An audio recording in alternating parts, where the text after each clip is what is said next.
And Jobst, thank you very much for agreeing to join the UK column.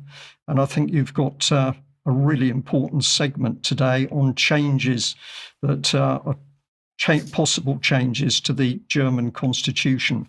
Welcome. Hello, good afternoon, everybody. So what I'm going to show you is a change of the constitution that is going to happen probably tomorrow, and which is in a way set up in a very problematic manner. So recently we had a re-election of our parliament, of our lower house, which is the one that makes the relevant legislative decisions. And you see, these are the new seat distribution that you have here. And basically the CDU, which is comparable to the Tories, and the SPD, which is comparable to Labour, they want to form a new coalition, and they will also have a slight majority together. The main opposing parties is the blue segment here, which is the AfD, which has no equivalent in England, but is comparable to the French Rassemblement National. And then you have here this magenta-colored segment. This is the lefty party, which are Marxists, which is the heir of the former SED, which was the political party of Eastern Germany. And these are the main opposition parties, whereas the black, green, and red segment basically form a bloc that is rather uniform in its political intentions. So that means that these two parties, the CDU and the SPD, only have now a normal majority, but no qualified majority. But they would like to increase the deficit spending in Germany and issue a new package of 900 billion euro of additional debt. So just to give you a feeling, Germany now has around 2.5 trillion of debt. So 900 billion additional is 30% increment of debt, which is an unprecedented debt increment in one step. And this is unconstitutional according to our current constitution.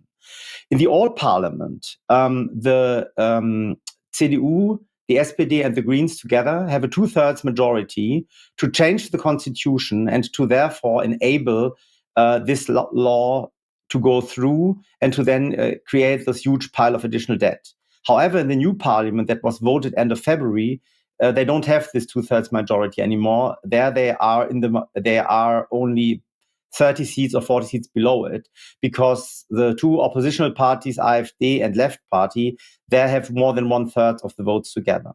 Therefore, they are now have asked for an emergency assembly of the old parliament, despite the fact that it has been voted out, so that they can now change the constitution and use the old majority to vote for a constitutional change that will free their ability to issue new debt.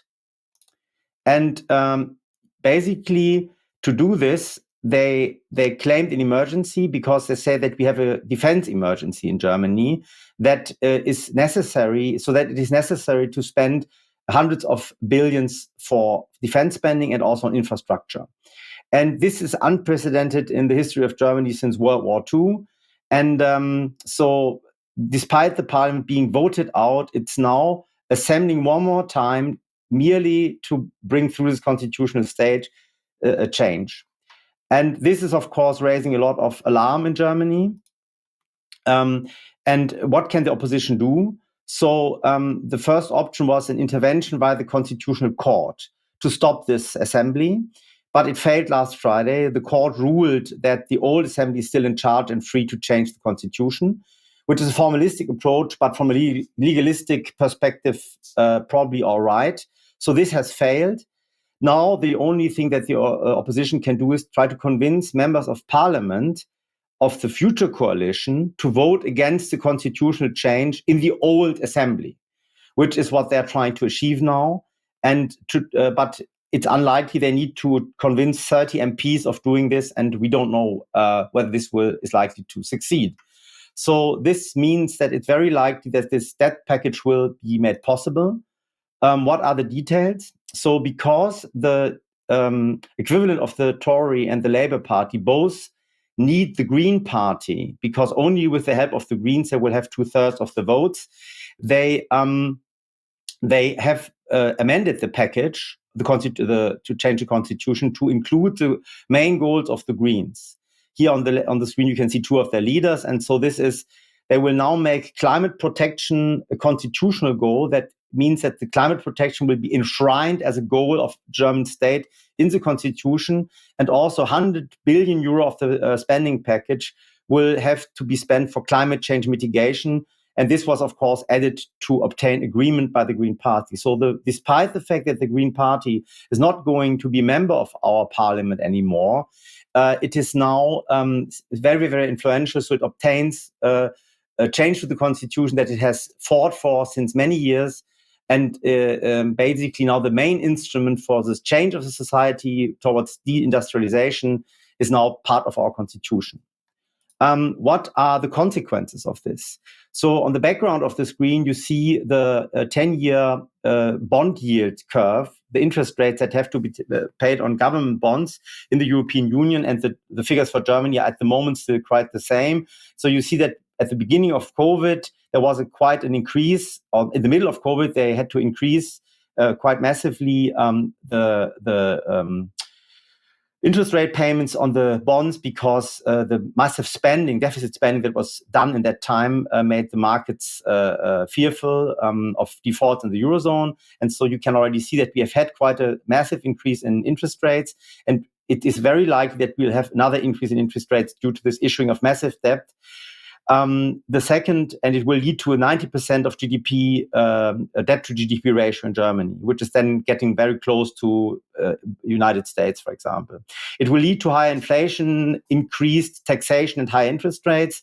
And the euro as a currency will become even more unstable because it endangers the credit rating of the last country guaranteeing its existence. That credit rating is declining now, and this is very dangerous for the euro.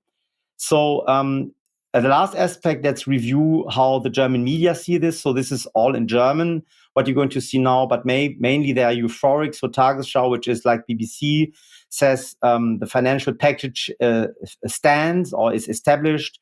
ZDF, which is also like BBC, says that the road for the new debt package has been freed. They don't call it debt package, but financial package, so it's a big debt package. Another radio station like BBC says that economists are in favor of this agreement, and the Süddeutsche Zeitung, leading newspaper,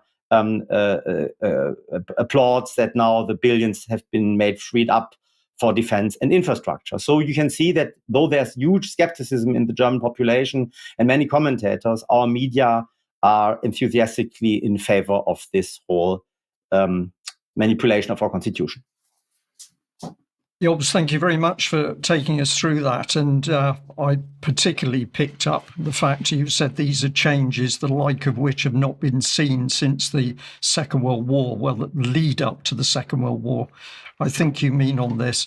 So these are very serious things that are happening, and a government which has been voted out, correct me if I haven't got this quite right, but a government in Germany is voted out, and then before they let their hands go from the levers of power, they're going to bring in this massive, massive change.